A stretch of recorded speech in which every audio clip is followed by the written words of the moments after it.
Genshin Impact has received a lot of mixed criticism during its release window, both heralded as the next Breath of the Wild and lauded as just another gACHA. And while there's some truth to both of these, the reality is much closer to the former. Genshin certainly has gACHA elements, but unlike a lot of games typically associated with this genre, there's so much more to Genshin Impact. But first, I will address the gACHA-sized elephant in the room.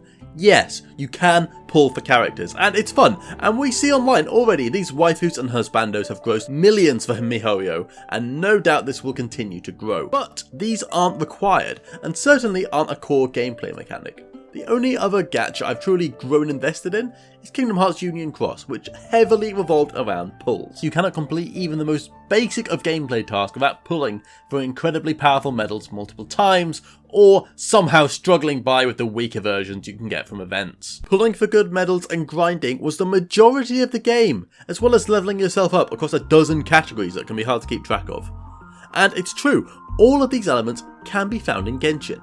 The endgame contains a hefty chunk of grinding to level up your skills through repeatedly defeating the same enemies and pulling for the hopes of better characters. And between characters, weapons, 5 artifacts and adventures rank, there's certainly enough to keep track of leveling up. But can you honestly look at a view like this and call either of those the main gameplay elements? As a disclaimer, of course, I've pulled in Genshin Impact and enjoyed playing with my new characters. K-Queen is best girl and this teleport is godly, but I'm getting sidetracked. If I only had been given the 4 free characters of Traveler, Amber, Kain and Lisa, I'd still have had an absolute blast with this game.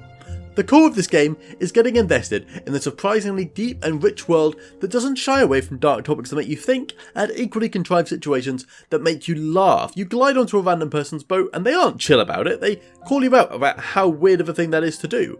And beyond that, the thing that really gets me going isn't even the quest, it's just you explore the world, you fight, you solve puzzles, you get distracted on, oh, there's one enemy over here, but there's a chest over here, and oh, there's a little spirit over there, and you just get drawn into the world and just always find something else to do. This is the core of Genshin Impact. If it was released as a $60 RPG with just the 4 free characters, without the gACHA and resin elements, I've no doubt it would have been a very successful game, whereas if you take the gACHA out of a lot of gACHA games, there could be practically nothing left. But the resin grind does indeed exist. It's present about 30 hours into the main story.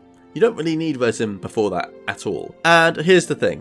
What's the average length of an RPG these days? Final Fantasy VII Remake weighs in at about 34 hours to do the main story, and even Breath of the Wild takes the average gamer 50 hours to see its story through. And then you drop the game. And that's it, you move on to the next. Maybe there's an extra side quest you haven't done, but you just move on. But once you complete the main game, as such, another option becomes available. You can choose to play a gACHA with the same mechanics as the RPG you've already sunk 30 hours into, and you might just enjoy that. Or you can put the game down, wait for the next content patch, or leave it entirely to play something else. Those are both fine options. So while Genshin Impact does become a gACHA, it isn't at the core of its identity. It starts the game as something entirely different and lives along that road for dozens and dozens of hours. As I'm writing this, I still have several areas to explore myself, and while I've decided I enjoy it enough to engage in a bit of the gACHA grind, it doesn't define the game. It's still an excellent RPG. And the Abyss is that one element of the game you could truly call the typical gACHA pay to win. The further you dive, the larger the presence of your wallet dooms your progress. And you know what, that's fine. It's such a small part of the content that makes up Genshin Impact that if whales want somewhere to feel good, then sure, I'll go climb over these peaks and find another geo. You do you.